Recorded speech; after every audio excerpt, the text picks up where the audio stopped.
අපි පහුගිය සුක්කානම් වැඩසටහන් වලින් ටියුන් අප් ක්ලීන් අප් ගැන ඊටාම විස්තරාත්මක සීරීස් එකක් විදිහටම අපේ සුක්කානමෙන් ඔබට තොරතුරු ගෙනාවා. මම හිතන්නේ ඒම විශේෂාංග වලට අපිට ඊටාම හොඳ ප්‍රතිචාරات ලැබිලා තියෙනවා. විශේෂයෙන් මේ ටියුන් අප් හා ක්ලීන් අප් සම්බන්ධයෙන් අපිට ප්‍රේක්ෂකයන්ගෙන් ප්‍රශ්නත් අපිට එනවා මේ සම්බන්ධයෙන් තව තවත් දැනුවත් කිරීම කරන්න කියලා. ඒ වගේ ආපු ප්‍රශ්නයක් තමයි මේ ක්ලීන් අප් එකක් කරද්දී මම දැන් ටියුන් අප් එකක් කරද්දී මේ කැබින් ෆිල්ටර් එකත් බැටරි එකත් පොඩක් සර්විස් කරන්න ඕනේ, ටියුන් අප් කරන්න ඕනේ කියලා එතනදී කතා බහක් මතුවුණා කියලා.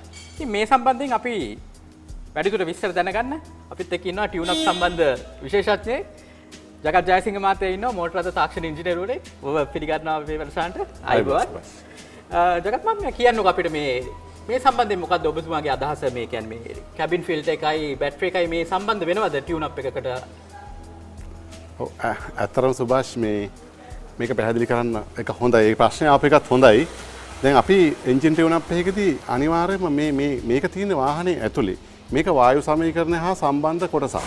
එතකොට අපි බැටරි ගැන ඊළඟට යන්කෝ. එතකොට දැන් කෙනෙක් අහනවා මේ එන්ජිම ටියුන් කරන්න, ක්ලීන් කරන්න ගිහිල්ලා මොකටද මේවා අනවශ්‍ය වියදන්නේ? මේ ඕගොල්ලෝ ළඟ බඩු තියෙන විකුණ ගන්න කරන වැඩක් නෙමෙයිද මේක? සර්විස් එකෙන් මේක බලනවනේ. මේ වගේ ප්‍රශ්න එනවා. හැබැයි සුභාෂ් මම එකයි කියන්නේ දැන් මේ හැම දෙයක් ගැනම දැනගන්න ඕනේ. දැන් අපිට කෙනෙකුට කියන්න බෑ ස්නායු රෝග විශේෂඥවරයෙක් වෙන්න MBBS නැතුව පුළුවන් කියලා කියනවා වගේ වැඩක් මේක. ඒ කියන්නේ මූලික වෛද්‍ය න්‍යාය ධර්ම ටික දැනගන්න වෙනවා අපිට එක කොටසකට ස්පෙෂලායිස් වෙන්න කලින්. ඒතකොට දැන් එන්ජින් ටියුන් අප් ගැන අපි කතා කරද්දී මේ කෑලි ටික හොදලා ප්ලග් ටික මාරු කරලා ඒ අදාළ කොටස් ටික විතරක් කරලා මේක අපිට කරන්න පුළුවන් කමක් නැහැ. මොකද හේතුව ඒකේ අවසාන සාර්ථක ප්‍රතිඵලය අපිට ලැබෙන්නේ නැහැ ඒකෙන්. ඒ කියන්නේ දැන් සාමාන්‍ය ව්‍යාපාරයක් හැටියට අපිට මේ එන්ජින් ක්ලීන් අප් එකදී ටියුන් අප් එකදී ওই ටික කරාම ඇති. නමුත් දැන් මේ කැබින් ෆිල්ටර් පිළිබඳ ප්‍රශ්නයක් මතුවලා තියෙනවානේ. මේක කෙනෙක් ඒ කියන්නේ ඒක මතුවලා තියෙන්නේ එන්ජින් ටියුන් අප් එකදී මේ ගැන හෙව්ව බැලුවා කියන එකදී.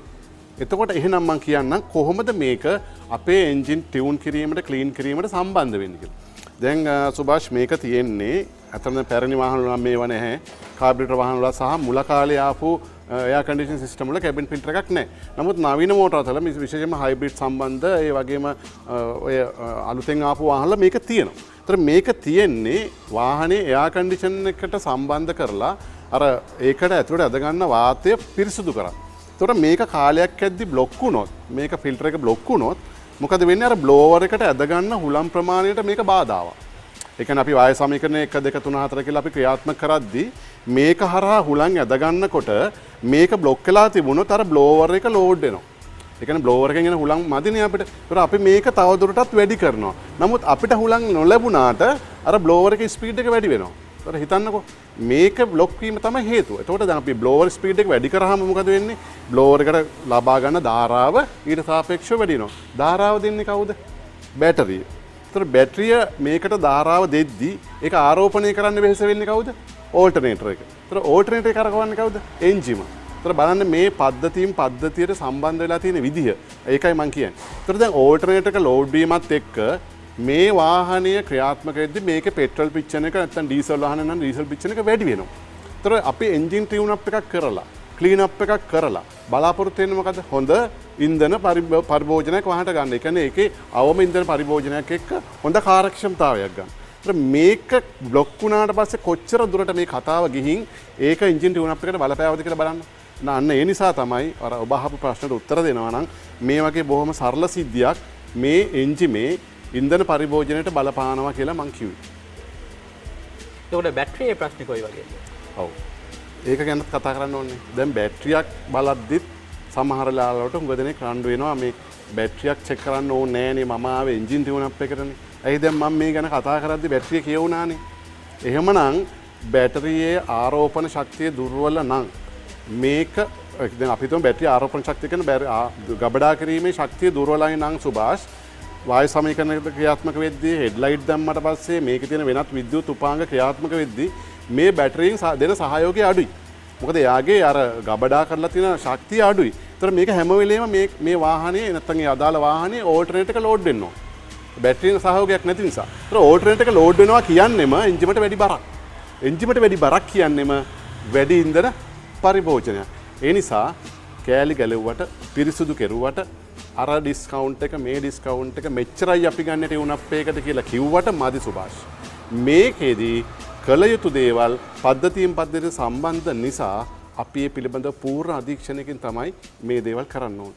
ඒ නිසා සමහර තැන්වල අපි දැකලා තියෙනවා එන්ජින් ටියුන් අප් විතරයි කරන්න කියලා. ඒතර එන්ජින් ටියුන් අප් එකට අදාළ කොටස් ටික කරනවා. ඒතර ටික මොනවා වෙලා ගියත් කමක් නැහැ. එහෙම බෑ.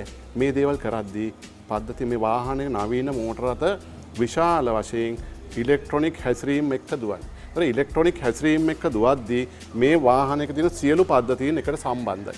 එහෙනම් එක පද්ධතියක් තව පද්ධතියක එකක තුල ක්‍රියාත්මක වෙන්නේ. ඒ නිසා මේ හැම පද්ධතියක් ගැනම හසල දැනුමකින් එක්ක මේ දේවල් හැසිරුවේ නැත්තම් ඒ ඔබ වියදම් කරන මුදලින් කිසිම පළක් වෙන්නේ නැහැ. ඒ වගේම තමයි නැති හානියක් එන්ජිමට ඇති වෙනවා. ඒ නිසා තමයි හැම වෙලේම කියන්නේ මේක හරිම සරල සිද්ධියක්.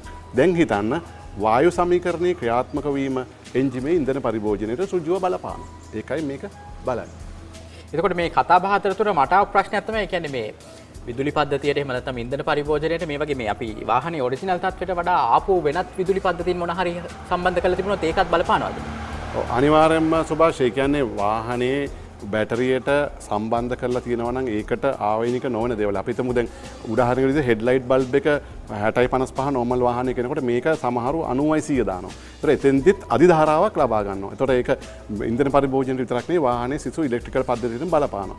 මොනවා හෝ යම් දෙයක් වාහනයට එකතු කරනවා නම් මේක තෙල් වැඩ කරන්නේ නැහැ කියලා නාහෙන් අන්නලා වැඩක් නැහැ. ඒ වගේම තමයි ටයර්. ටයර් එකත් වාහනයට එන ටයරකට වැඩිය වෙනස් ටයර් වෙනස් කරොත් ඒකටත් ඉන්ධන පරිභෝජනය අනිවාර්යයෙන්ම හේතුවක් වෙනවා. අධි ඉන්ධන පරිභෝජනය. ඒවා ඉතින් ඔරිජිනල් තත්ත්වය වෙනස් කිරීමේදී අපිට ඒ විපාකේ විඳින්නම වෙනවා.